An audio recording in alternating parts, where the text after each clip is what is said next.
사도행전 28장 1절에서부터 10절까지의 말씀을 오늘은 살펴볼 것입니다. 사도 바울은 로마 황제에게 재판을 받기 위해서 배를 타고 로마로 가고 있었습니다.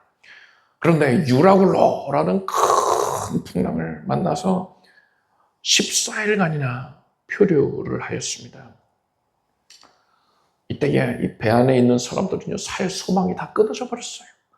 도저히 살아날 가망이 없다, 이렇게 생각하고 있었습니다. 그런데 바울은 그들에게 하나님의 구원의 소식을 전하였습니다. 이때부터 바울은 이 배 안에 있는 사람들에게 정신적인 지도자로 인정을 받게 되었습니다. 바울이 말한 대로 이제 곧 육지가 보였어요. 근데 배는 수심이 점점 얕아지니까 배가 진흙밭에 처박혀서 좌초가 되었습니다. 탈출선이 없었어요. 그래서 배 탄 사람들은 모두 다 바다에 뛰어들어서 헤엄을 쳐서 육지에 다다를 수 있었습니다. 1절에서부터 3절까지를 우리가 함께 읽겠습니다. 우리가 구원을 얻은 후에 안즉 그 섬은 멜리데라 하더라. 토인들이 우리에게 특별한 동정을 하여 비가 오고 날이 참에 불을 피워 우리를 다 영접하였더라.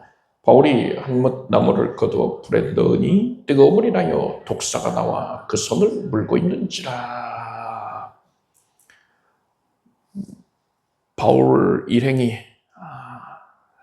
일행이라고 하기 너무 많은 이론이긴 한데 276명이잖아요. 배에 탄 사람들. 그 사람들이 헤엄을 쳐서 상륙한 섬은 멜리데 섬이었습니다. 바울이 가고자 하는 곳은 이태리 반도에 있는 로마 아닙니까? 이스라엘에서부터 북쪽으로 터키 쪽을 돌아서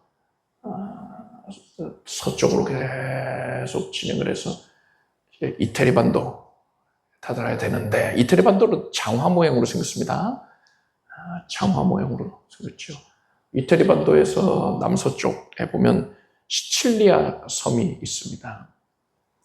이 시칠리아 섬에서 또 남쪽으로 90km가량 내려오다 보면은 멜리데 섬이 있어요. 그곳에 당도를 한 겁니다. 로마에서 많이 멀지는 않은 곳에 당도를 한 것이죠. 이 멜리데 섬은 오늘날에는 몰타 섬이라고 부릅니다. 나라가 어느 나라에 속해 있나 저것들이 이태리가 아니고 1964년에 영국으로 독립을 해가지고 몰타 공화국이 들어서 있더라고요. 이 멜리데 섬의 원주민들이 바울 일행을 불쌍하게 여겼습니다. 물에 빠진 생쥐 마냥 그렇게 이제 물에서 나오지 않습니까? 비틀비틀거리면서 나오고 있어요. 그 모습 원주민들이 발견하고는 불쌍하게 여겼습니다. 그래서 크게 환대를 해주었어요. 침입자다 하고서는 박대를 할 수도 있었는데, 붙잡아서 가두고 괴롭히고 할 수도 있었는데 환대를 해줬어요. 겨울철이었단 말입니다. 겨울철에 지중해에 강풍랑이 인다 그랬잖아요. 겨울철이었어요. 그래서 항해하지 말자 바울이 그랬던 것이고요.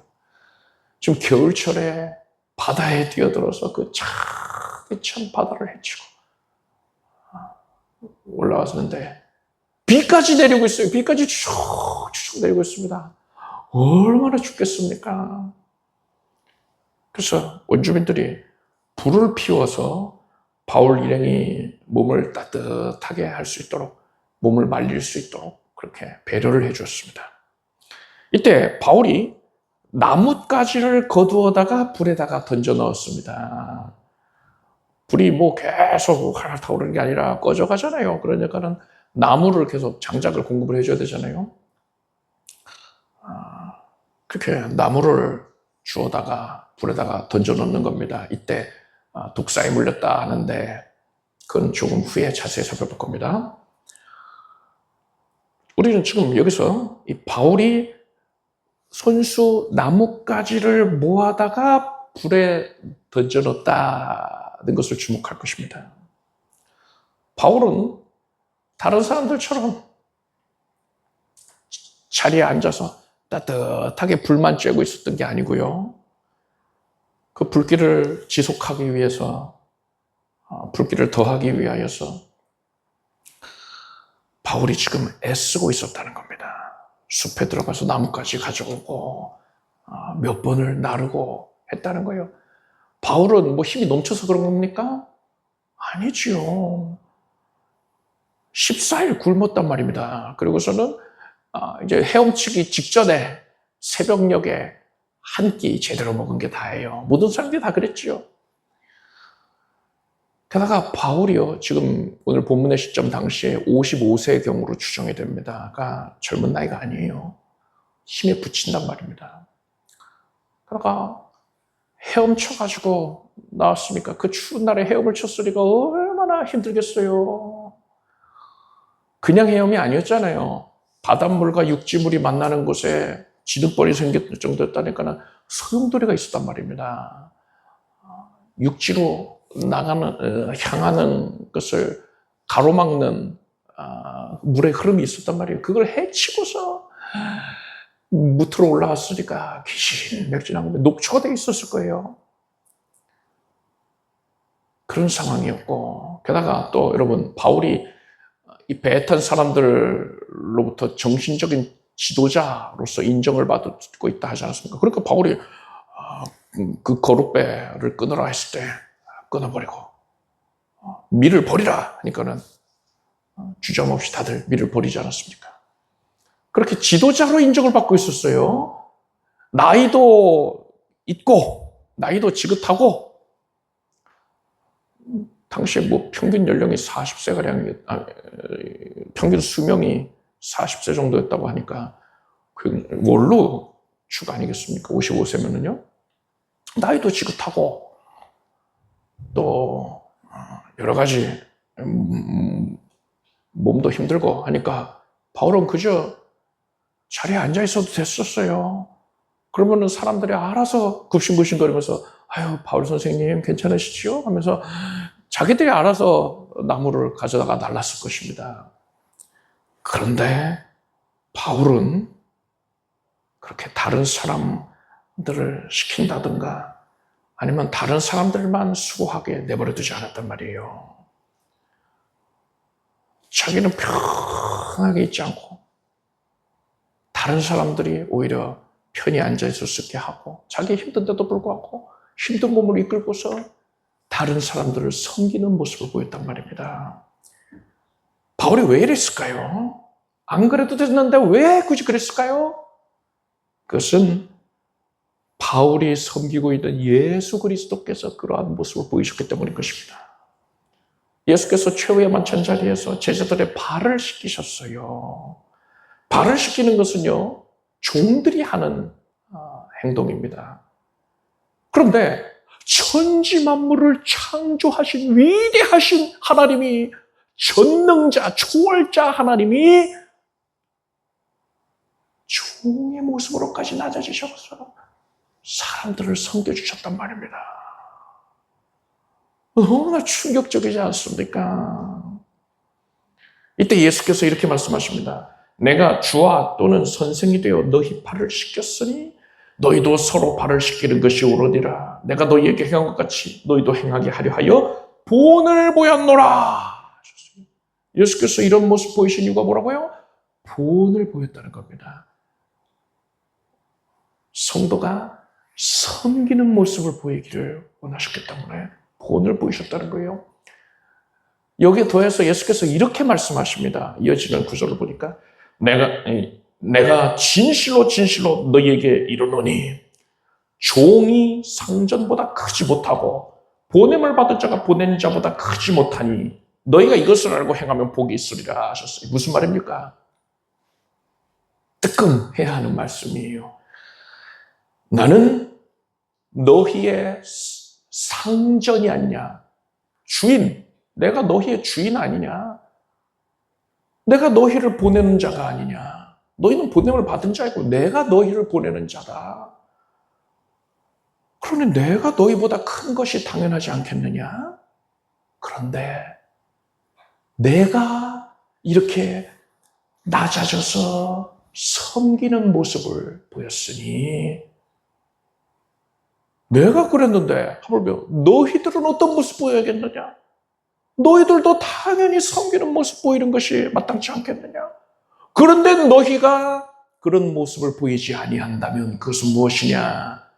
네가 나보다 크다 하는 것이다. 이 말씀인 거예요. 바울은 예수 그리스도의 충성된 종이었습니다. 그래서 바울은 예수께서 그렇게 낮아지셨는데 자기가 높아질 수가 없었던 거예요. 그래서 바울은 섬김을 받으려 하는 것이 아니라 다른 이들을 섬기고자 하였던 것입니다. 세상 사람들은요, 높은 자리에 오르면은 다른 사람들한테 섬김을 받으려고 합니다. 또 다른 이들을 자기 영향권 안에 놓고서 뭐 좌지우지 하려고 그래요. 다른 사람을 자기 마음대로 부릴 수 있으면은 그것에서 쾌감을 느끼는 거예요. 그래서 뭐 서비스직에 있는 분들을 괴롭게 하는 뭐 진상 손님들, 그들이 좌지우지 하려고 하는 것 아닙니까? 그러면서 만족을 느낀단 말이에요. 무슨 만족이냐? 사람의 기본적인 욕구 중에 하나인데 내가 인정받고 있구나, 내가 영향력이 있구나 하고서는 만족감을 갖는단 말이에요. 그거는 아담의 후손으로서 죄인들이 갖는 기본적인 생각입니다. 이러한 사람들에게 예수께서 뭐라고 하셨느냐? 너 지금 네가 나보다 크다고 여기고 있는 거다. 이렇게 말씀하시는 거예요. 내가 만약에 다른 사람을 좌지우지하고 다른 사람에게 그렇게 내 마음대로 그들을 부리는 것, 그것에 쾌감을 느끼고 있다면요, 만족하고 있다면요, 뭡니까? 나는 내 자신이 예수보다 크다 여기고 있었다는 거예요. 아닌데, 그건 아닌데. 아니에요, 잘못 생각한 거예요. 예수님의 말씀이 옳습니다. 나는 하나님 앞에 교만한 거예요. 사람 앞에서 교만한 거, 그건 중요한 게 아니고요, 하나님 앞에서 너무나도 교만한 모습을 보이고 있었던 것입니다. 이런 사람은요, 사람들이 볼 때는 우러러 볼 수 있을지 몰라요. 사람들한테 높임을 받고 사람들한테 인정을 받을 수 있을지는 몰라요. 그런데 하나님 앞에서는 절대로 인정을 받지 못합니다. 하나님 앞에 교만하기 때문에 절대 인정을 못 받아요. 오히려 하나님께 멸시를 받게 되는 것입니다. 그래서 하나님 앞에서 지극히 천하여지게 됩니다. 여러분은 사람에게 인정받기를 원합니까? 하나님께 인정받기를 원합니까? 사람에게 인정받는 거는요, 아무런 소용이 없어요. 사람은 우선 제대로 판단도 못합니다. 그냥 눈에 보이는 것 가지고서도 판단할 뿐이지요. 그러한 평가가 또 영원하지도 않아요. 아이고, 내가 잘못 알았네, 이런 말 수도 없이 하잖아요. 여러분은 오직 하나님께 인정받기를 힘쓰길 바랍니다. 그래서 우리는 사람한테는 내가 무시를 당한다 하더라도, 사람한테 멸시를 당하고 조롱을 받게 된다 하더라도, 우리는 기꺼이 낮아져서 다른 이들을 섬겨야 하는 거예요. 그리할 때에 하나님께서 우리를 인정해 주시는 것이고, 우리를 예수 그리스도 안에서 높여 주시는 것입니다. 우리 교회의 모든 성도님들은 이렇듯 오직 예수 그리스도께 인정받기를 힘쓰길 바랍니다. 그래서 우리 모두는 교회에서 항상 가장 낮은 자리를 자청하고 굳은 일을 기꺼이 기쁘게 감당할 수 있기를 바랍니다. 하나님께서 그러한 여러분 모두를 아름답다 인정하여 주시고 천국에서 지극히 높은 자리에 앉게 해 주실 것입니다. 4절에서 6절까지를 읽겠습니다. 토인들이 이 짐승이 그 손에 달림을 보고 서로 말하되 진실로 이 사람은 살인한 자로다. 바다에서는 구원을 얻었으나 공의가 살지 못하게 하심이로다 하더니 바울이 그 짐승을 불에 떨어버리매 조금도 상함이 없더라. 그가 붙든지 혹 갑자기 엎드러져 죽을 줄로 저희가 기다렸더니 오래 기다려도 그에게 아무 이상이 없음을 보고 돌려 생각하여 말하되 신이라 하더라. 바울이 가져온 나뭇가지에 뱀이 들어있었습니다. 독사였어요. 바울이 나뭇가지를 불에 던져 넣으려고 하니까 뱀이 이제 불길 가까이 가니까는 뜨겁잖아요. 그래서 그 독사가 그 안에서 급히 튀어나와가지고서는 바울에게 화가 난 거예요. 나를 감히 이 뜨거운 데 밀어넣다니. 바울에게 화가 나가지고 바울의 손을 꽉 물어버렸습니다.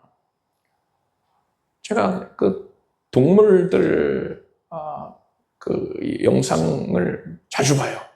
동물의 세계 보면 재밌잖아요. 그때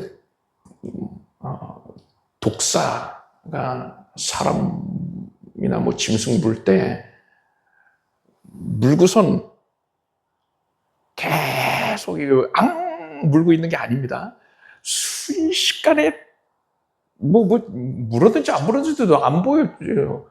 이 독사가 그 미어캣이든가 그거를 딱 물었다가 딱 넣었는데 저는 물린지도 몰랐어요. 근데 슬로우로 다시 보여주니까는 물었다가 떨어진 거더라고요. 독사가 빠르잖아요. 휙 해가지고서 딱 이빨을 꽂아놓고 독을 주입한 다음에 싹 걷어버려요. 슬로우로 보면 그게 보이더라고요. 일반적으로 그런단 말입니다. 그런데 바울에게 이 독사가 어떻게 행동을 했느냐? 바울의 손을 콱 물고는 안 놓는 거예요. 안 놓는다는 건 뭡니까? 독을 계속 주입하겠다는 거예요. 원래는 독사가요, 독을 조금만 주입을 합니다. 그 생명체를 마비시키고 죽일 정도 양만큼만. 독사가 그걸 알아요. 요 정도만 주입하면 죽는다. 이걸 알아요. 근데 어린 뱀들은 그걸 또 잘 모른다고 그러더라고요. 근데 독을 또 다 주입해버리면 독이 만들어지기까지 오래 걸리니까 자기가 무방비 상태로 노출이 되잖아요. 그게 위험하단 말이에요. 그래서 이 독사도 적당량만 딱 주입을 하고 뒤로 물러나는 거예요. 그런데 이 독사는 바울을 딱 물고서는 안 놓는 겁니다. 계속 독을 주입하는 거예요. 내가 너 가만 안 둘 거야 하고서는 치사량을 넘어서는 일반적인 주인장의 몇 배의 독을 주입을 하는 겁니다.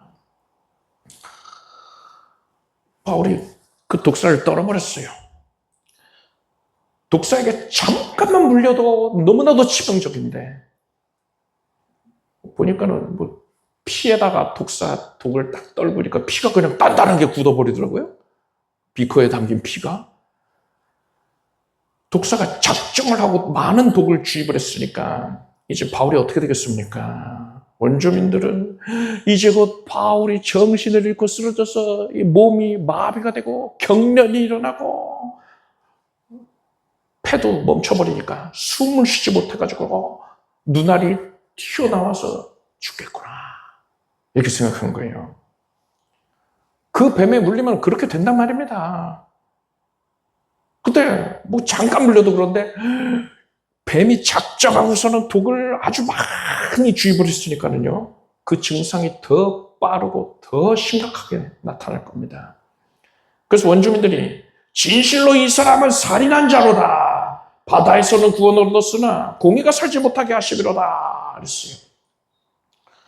이 사람들이 이 불가에 둘러 앉아서 이제 얘기를 많이 들었던 거죠. 이스라엘에서 로마로 가는 중이구나. 죄수들 몇 명을 호송을 하느라고 이렇게 100여 명의 병사들이 함께 있는 거였구나. 뭐 이런 얘기 들으면서 누가 죄수인데요? 저 사람들? 하면서 바울도 죄수 중에 한 명이라는 걸 안 거죠. 그런데 바울이 뱀의 그 독사에, 치명적인 독사에게 물린 걸 보고는 이것 봐라. 이렇게 죄인은 벌 받는 거다. 이 사람은 살인한 자가 분명해. 그래서 풍랑 가운데에서는 건짐을 받았을지 몰라도 신이 이 사람은 반드시 죽이려고 지금 독사에게 물리게 한 거야. 이런 말을 했던 말입니다. 그렇지만 여러분, 우리가 알지요? 바울이 독사에 물린 건 하나님의 심판이 아니었습니다. 바울은 이 손을 물고 있는 독사를 그냥 뭐 아무렇지도 않다는 듯이 무심결에 떨어버렸어요. 그렇고서는 바울은 아무 이상이 없었습니다. 아니, 독사에게 물려버리고 막 수초 내에 엎드려서 넘어져가지고 거품을 불고 죽는 게 막 당연한데, 이 사람은 독사에게 그렇게 오랫동안 물렸는데도 아무렇지도 않다? 이 사람은 신이다, 신! 이렇게 생각한 거예요. 이 일로 인해서 이 원주민들이 또 배에 타고 있었던 사람 276명, 그들이 바울을 더 존중하게 된 겁니다. 보통 사람이 아니구나. 그래서 이들이 다 복음에 대해서 마음의 문을 열게 된 거예요. 하나님께서는요, 바울이 독사에 물리게 되는 그런 일을 겪게 하셨는데, 이거 사람들이 볼 때는 크나큰 고난 아닙니까? 환난을 겪는 거잖아요. 그런데 하나님께서는 그것을 이용하셔서 멜리데 섬에 복음이 증거되게 하신 것입니다. 따라서 여러분, 우리는 성도가 고난을 겪을 때에 그것이 그 사람의 죄 때문이다 이렇게 속단을 해버리면 안 된단 말입니다.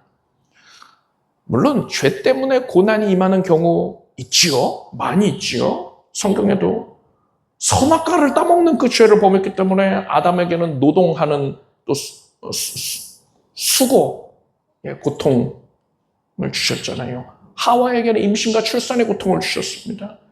노아의 시대에 죄악이 관영하게 되니까 하나님께서는 세상 사람들을 홍수로 심판하셨어요. 그들이 다 물에 빠져가지고 물속에서 숨 못 쉬어가지고 괴로워하면서 죽었습니다. 고난을 겪은 거죠. 소돔과 고모라도 마찬가지입니다. 죄악이 관영했기 때문에 하나님께서 그들을 유황과 불로 심판하셨어요. 불타 죽었습니다. 불타는 고통을 겪었어요. 이렇듯 고난, 고통, 이것은 죄에 대한 징벌로서 임할 수 있습니다. 그런데 그게 다는 아니라는 거예요. 그런 경우도 있지만 아닌 경우도 얼마든지 있다 이겁니다. 하나님께서는 하나님의 영광을 위해서 성도에게 고난을 주시는 경우가 있단 말입니다. 대표적으로 욥이 그랬어요. 하나님께서는 욥이 고난을 겪는 중에도 정금 같은 신앙, 변함없는 신실한 신앙을 보이기를 기대하셨습니다. 그것을 통해서 하나님께서 영광을 받으시고자 하셨던 것이지요. 그래서 욥에게 고난을 허락하셨고, 고난을 겪은 후에는 욥에게 갑절의 복을 내리셨단 말입니다. 그런데 욥의 친구들은요, 그걸 알지 못했어요. 그래서 고난을 겪는 건 죄에 대한 징벌이야, 이 생각만 가지고 있었어요. 그래서 그들이 욥에게 찾아와서 욥에게 뭐라고 합니까? 욥아, 너가 죄에 대한 심판으로 지금 고통을 겪는 거야. 그러니 너의 죄를 회개해라. 빨리 회개해. 안 그러면 더 심한 형벌이 있을 거다. 네가 회개 안 하는 거 보니까 네가 더 혼나기를 원한다. 이렇게까지 말을 해요. 욥은 내가 죄를 지은 것 때문에 이런 고난이 온 게 아니야. 이렇게 말을 하지요. 그러니까는 논쟁이 시작이 되는 겁니다. 그 세 친구들이 욥의 마음을 심히 괴롭게 하였어요. 그리고 하나님 보실 때 그것이 너무나도 불의하였습니다. 그래서 하나님께서 이렇게 말씀하십니다. 내 종 욥이 너희를 위하여 기도할 것인즉, 그 세 친구들 말한 겁니다. 내가 그를 기쁘게 받으리니 너희의 우매한 대로 너희에게 갚지 아니하리라. 이는 너희가 나를 가리켜 말한 것이 내 종 욥의 말같이 정당하지 못함이니라. 무슨 말입니까? 엘리바스, 빌닷, 소발, 이 세 사람이 욥을 정죄한 그 말이 악하다는 거예요. 그래서 하나님께서 그것에 대해서 심판을 하시겠다는 겁니다. 심판을 하실 것인데 욥이 그들을 용서하는 마음으로 위하여 기도를 하면 그 기도를 기쁘게 받으시고 기꺼이 엘리바스 빌다소바를 용서해 주시겠다는 거예요. 즉 하나님께서는 하나님이 사랑하는 자가 고난을 겪을 때 다른 누군가가 죄 때문에 그런 거야 하고 그를 비난하고 질책하는 것, 이것을 악하게 여기시고 그러한 사람을 심판하신다는 겁니다. 복음서에 보면은 마르다와 마리아가 있죠. 그들의 오라버니인 나사로, 나사로와 마르다 마리아 이 남매가 굉장히 신실했습니다. 하나님을 잘 섬겼어요. 예수님의 충직한 제자들이었습니다. 그런데 나사로가 중한 병이 들어서 죽을 지경이 됐어요. 이에 대해 예수께서 뭐라고 하시느냐? 이 병은 죽을 병이 아니라 하나님의 영광을 위함이요 하나님의 아들로 이를 인하여 영광을 얻게 하려 함이라. 그러니까 이 병으로 인해서 죽어서 끝나는 그런 게 아니다. 하나님의 영광을 위해서 하나님께서 허락하신 병이다 이겁니다.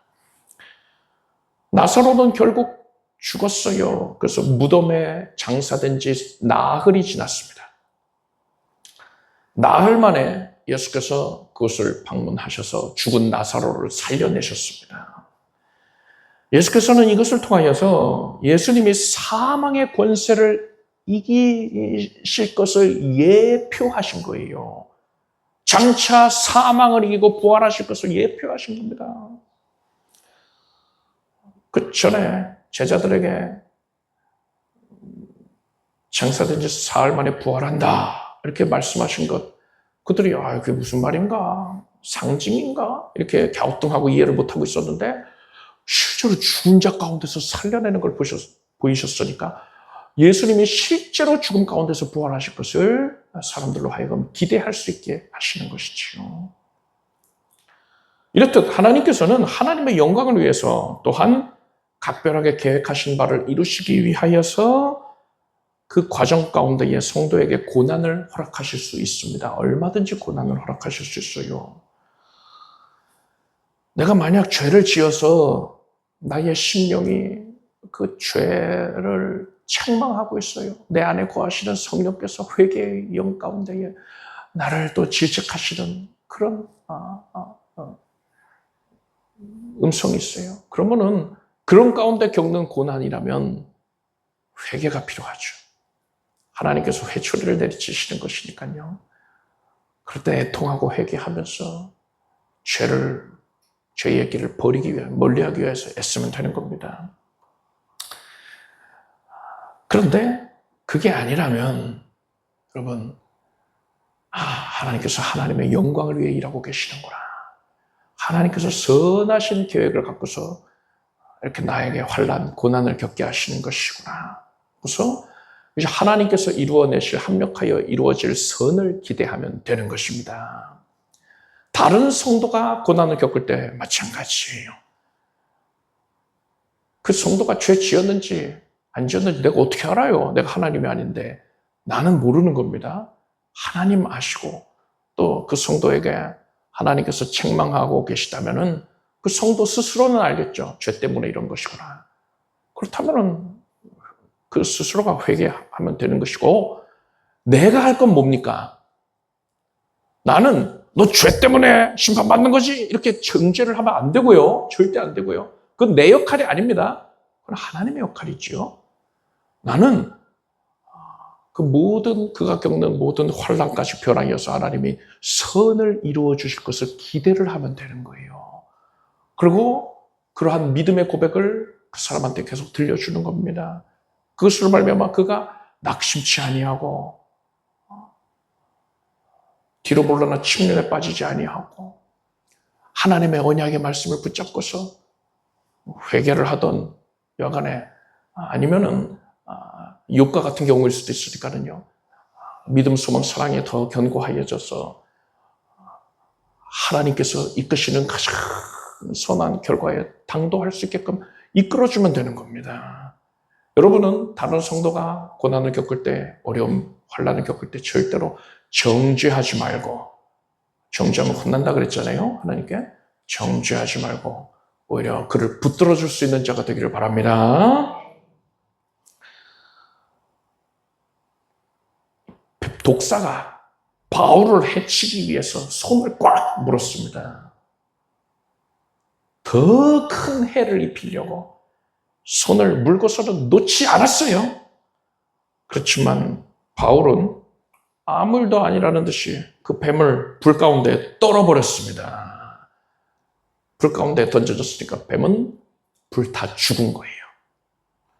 여러분, 이 장면에서 마귀가 당할 최후, 마귀에게 속한 자들이 당할 최후가 나타나 있습니다.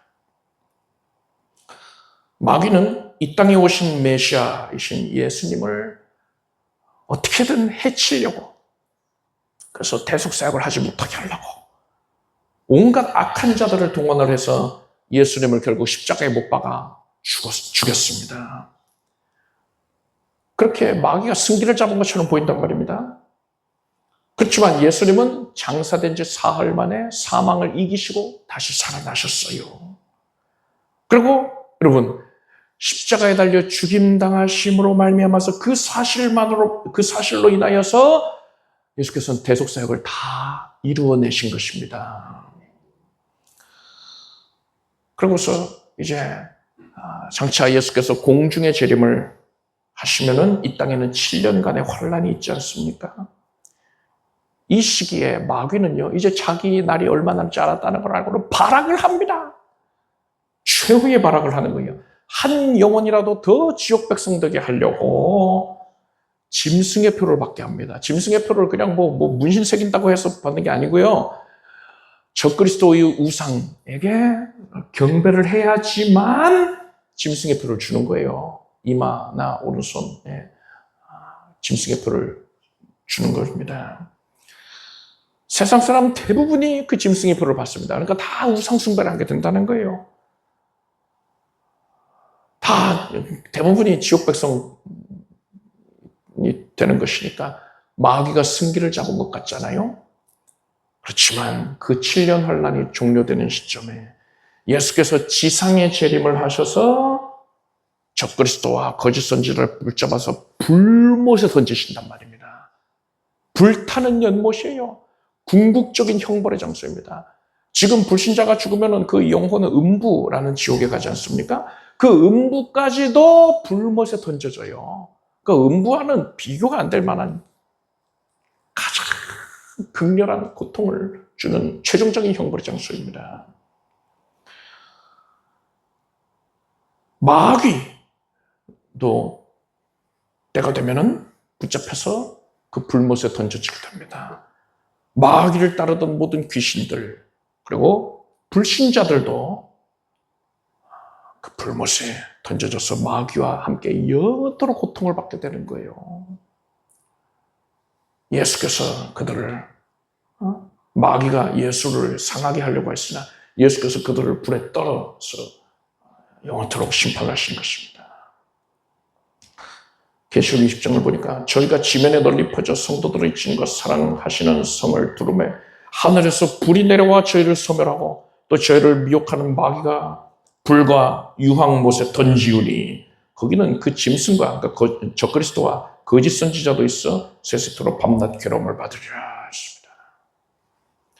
이처럼 여러분, 마귀가 잠시 동안 득세하는 것처럼 보인다 하더라도 결국에는 마귀와 또 마귀에게 속한 자, 마귀를 따르던 자들은 다 불심판을 받게 되는 겁니다. 그것이 정해져 있어요. 결과가 정해져 있단 말입니다. 그렇기 때문에 여러분, 우리는 이 세상에서 당면하는 일들 가운데 악한 일을 경험하게 된다 하더라도 전전긍긍 가지 않아도 됩니다. 여러분이 드라마를 볼 때에 결말을 이미 알고 있다고 생각해 봐요. 그러면 만약에 결말을 모르면 아우 저 주인공이 불쌍해서 어떡해 하고서는 막 끌당끌당 할 수도 있을 터인데 결말을 알아요. 그 주인공 남자랑 결혼해. 행복하게 살아. 그거 결과를 이미 다 알고 있다고 생각해 봐요. 그러면 마음 편하게 볼 수 있잖아요. 스트레스 안 받아도 된단 말입니다.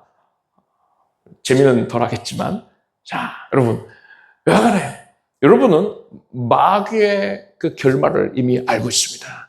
마귀가 속한 악한 영들, 마귀를 따르던 자들 다 불못에서 고통당하게 됩니다. 최종적으로 큰 패배를 겪게 됩니다. 망하게 됩니다. 그렇기 때문에 여러분, 지금 이 세상 가운데에서 마귀가 잠시 득세하는 것처럼 보인다 하더라도 절대로 낙담하지 말기를 바랍니다. 특히나 말세의 징조 가운데 마귀가 더 승기를 잡은 것처럼 보이는 그런 것들이 많지 않습니까? 동성애가 창궐하고 온갖 죄악된 것들을 세상이 부추기고 할 때에 어떻게 하고 탄식하는 성도들을 저는 많이 봤는데 그럴 필요 없어요. 다 과정입니다. 결국에는 예수께서 승리하십니다. 예수께서 그들을 다 심판하실 것입니다. 그러니 여러분은 담대한 심령으로 이 세상에서 당면하는 모든 일들을 맞이하게 되길 바랍니다. 7절에서 10절까지 함께 읽겠습니다.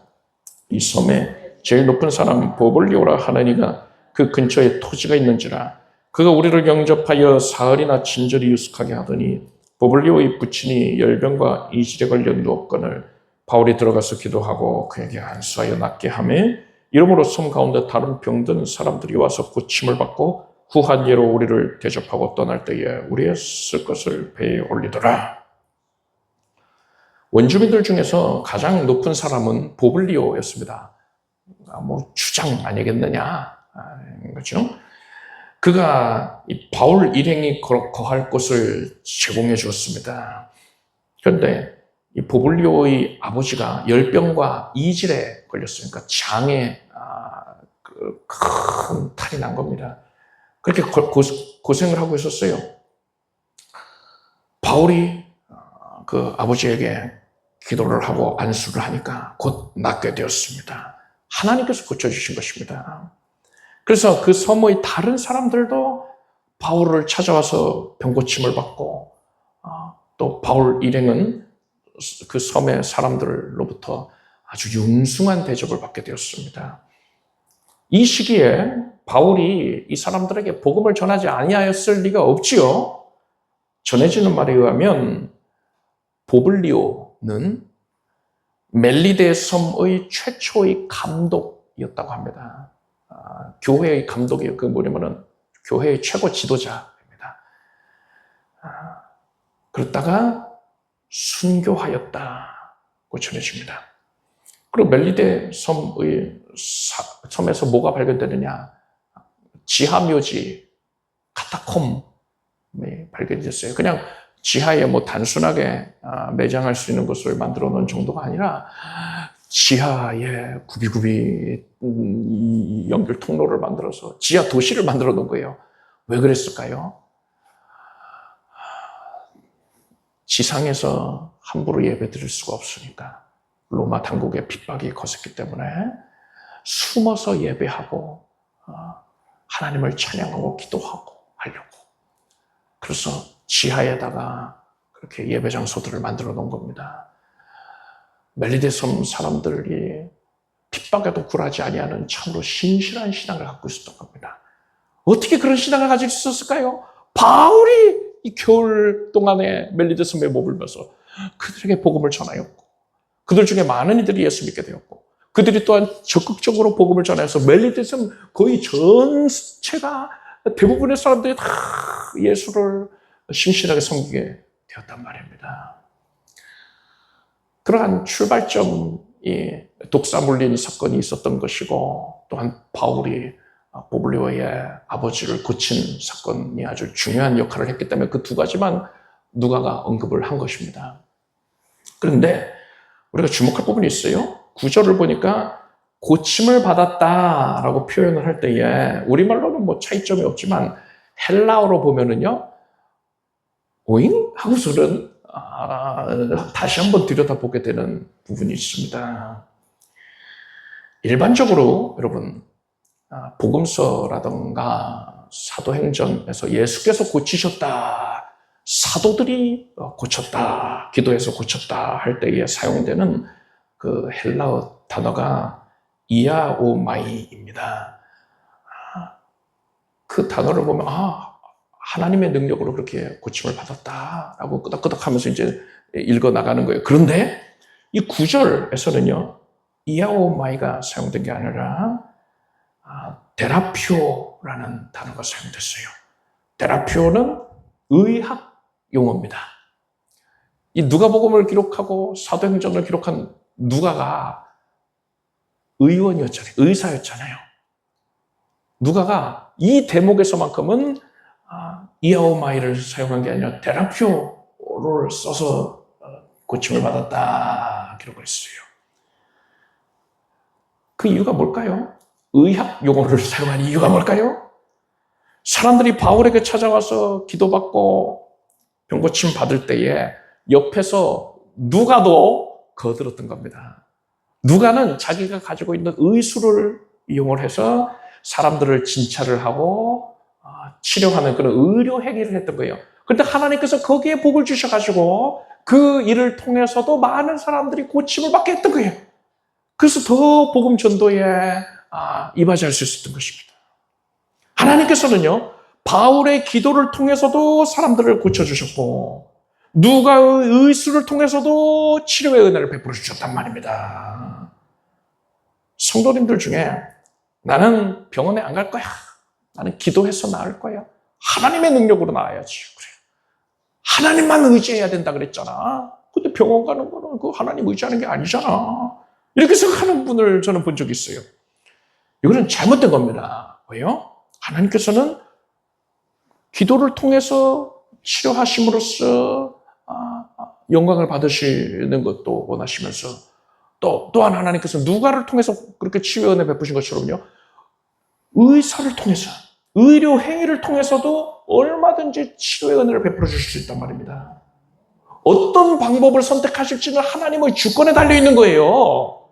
그런데 내가 하나님께 하나님 그 1번, 2번 중에 2번은 절대 안 되고요. 1번으로만 나 고쳐줘야 돼요.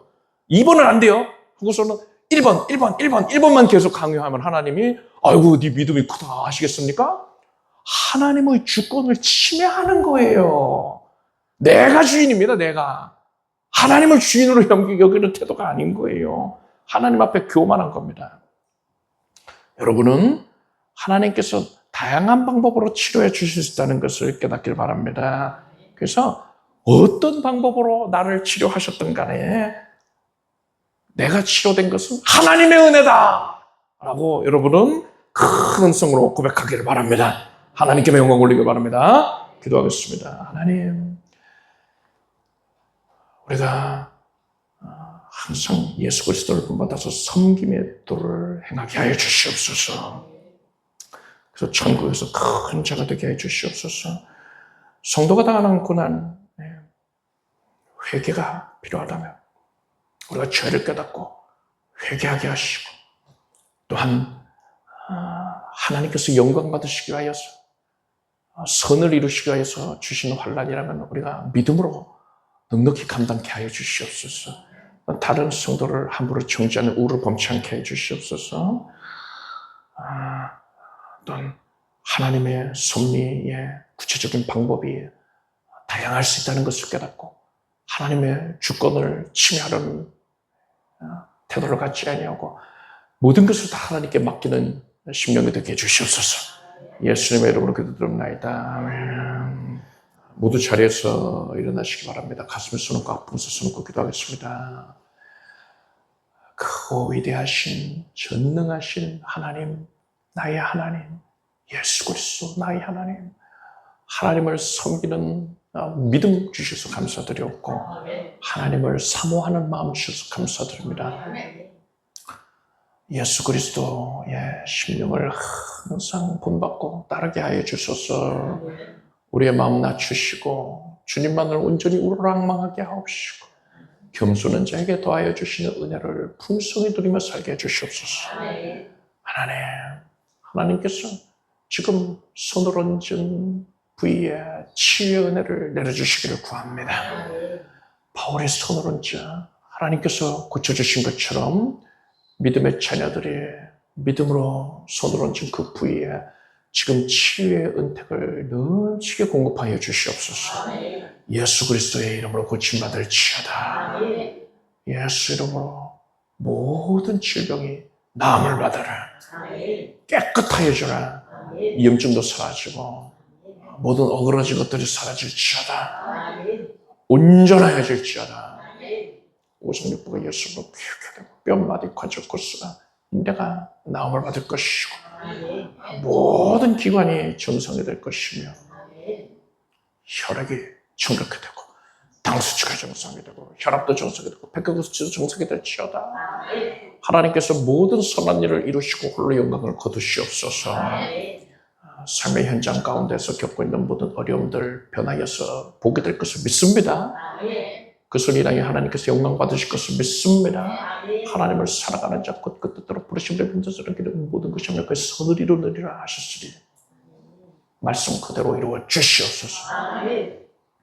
물질로 부욕케 하여 주시고 넉넉하여 주셔서 하나님을 섬기는 데에 하나님께 헌신하는 데에 성도들을 위하여 헌신하는 데에 어려움이 없게 하여 주시옵고 차고 넘치는 기름 부음이 있게 하여 주시옵소서. 은사가 차고 넘치고 하나님께서 주신 것들을 하나님께 돌려드리는 데 주를 선용하는 데에 주저함이 없게 하여 주시옵소서. 가정에는 화평과 기쁨의 제목이 가득할지어다. 기도 응답받은 제목이 넘칠지어다. 예수님의 이름으로 기도드립나이다. 믿음대로 될지어다. 함께 박수 올리겠습니다. 자리에 앉으시겠습니다. 준비하신 님을 정성대만 드리겠습니다. 드리신 님을 위해 축복기도 하겠습니다. 하나님, 큰 은혜를 날마다 공급해 주시고 우리가 당면한 모든 어려움까지 변하여 복되게 해주시니 감사드립니다. 믿음으로 하나님께 정성스러이 예물을 올리었으니 하나님께서 기쁨 가운데 거두어 주시고 하나님을 사모하는 마음이 더 부를 듯 일어나게 하시며 신령한 은혜와 기름진 것들이 차고 넘쳐서 부어져서 하나님을 섬기는 데에 조금 더 주저함이 없게 해주시옵소서. 갑절의 복을 받게 하소서. 예수님의 이름으로 기도드립니다. 우리 주 예수 그리스도의 무한하신 은혜와 하나님 아버지의 사랑과 성령님의 교통하심에 수예배 함께 사랑하는 성도들 위해 영원히 함께 없으기를 축원합니다.